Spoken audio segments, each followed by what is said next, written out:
The business will change in the next years, and I think it's important that Volvo, we should be in the lead and we should contribute to transforming our business.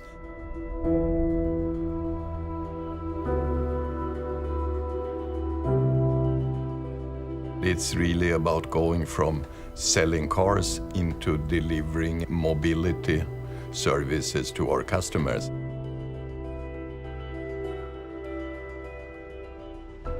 Autonomous drive is, of course, very interesting and will be a groundbreaking technology, changing a lot. First of all, it enables us to take the really big next step when it comes to safety, but it also enables the consumers to spend hours in the car doing something else than just sitting driving.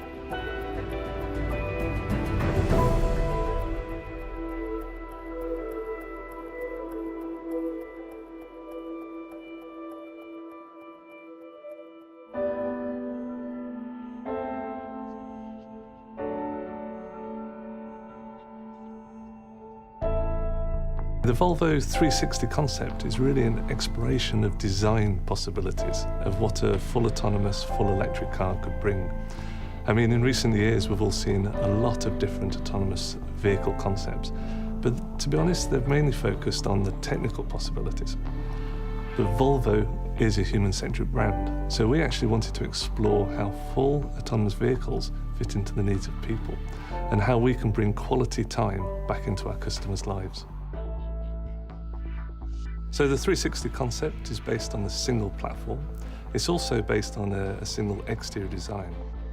What we've looked at is 4 different interior scenarios. A vehicle, for instance, that is your commute to work. So it picks you up in the morning, takes you to work, you have breakfast and enjoy watching the news. A second idea was actually to have an alternative to an office space. So you actually pick up a client, present your work projected onto the side screen, have fresh coffee, etc.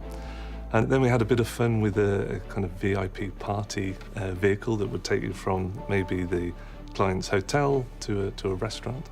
And then the fourth one, which for me is the most interesting, is actually an alternative to air travel.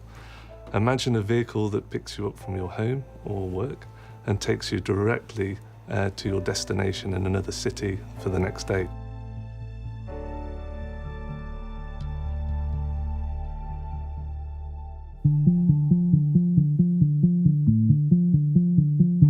Domestic air travel sounds good when you book your ticket. In reality, it's a hassle going through the airport before you actually end up on the plane. So you spend more time going into the plane than on the plane, and it's not really pleasant at all. The airplane industry is gigantic. We have hundreds of millions of domestic air travel every year, and it's a multi-billion-dollar industry. So it's a massive business opportunity to find an alternative to this.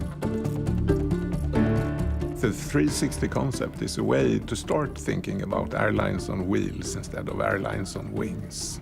Suddenly a car could compete with domestic air travel, and you could view Volvo then as an aircraft manufacturer. When the Wright brothers invented aviation in 1903, they could not possibly have imagined the future of air travel. But they started something, and that leap of faith, the first 15 meters of flying, that was really the starting point for everything we see now. And I view the 360 also as a starting point. It's more like the Wright Flyer than it's the final solution, but it will be a starting point for something totally different.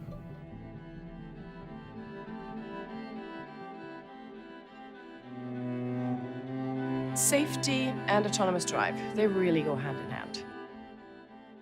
Autonomous drive will give you time back, it will give you comfort, relaxation, but it will also increase the safety because it will take the stress and strain out of driving and increase the safety of the traffic situation. Autonomous drive will be introduced gradually, of course, and with that comes a mixed traffic situation. Non-autonomous cars mixed with autonomous cars, and that, of course, will add extra challenges. There will potentially be accidents also in the future, so we cannot forget about the protective safety. This will be as important in an autonomous car as it is in today's cars.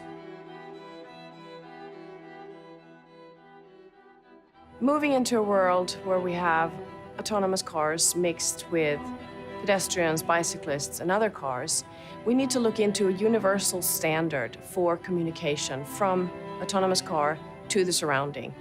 And today, the communication with the driver is very subtle, but with an eye contact. We need to translate that. With the 360C, we present the results from our research. And this research shows that communications through lights, sounds, and body motions is the way to show the intentions of the car. I think we are right now in the moment where we really need to discuss together how we would like our future cities to be. Yeah, if you look at a city, it's really designed around communication. That's the whole idea of a city. 1 million people living in the same place, but you need to communicate, you need to move around. It used to be by feet, by ship, by horse and carriage, and now it's by car. But of course, you also know how it is in the cities with all the congestion, all the parked cars. If you had driverless cars which could move around, did not need to park, they can be silent because they are electrical, it could really change the way a city looks like.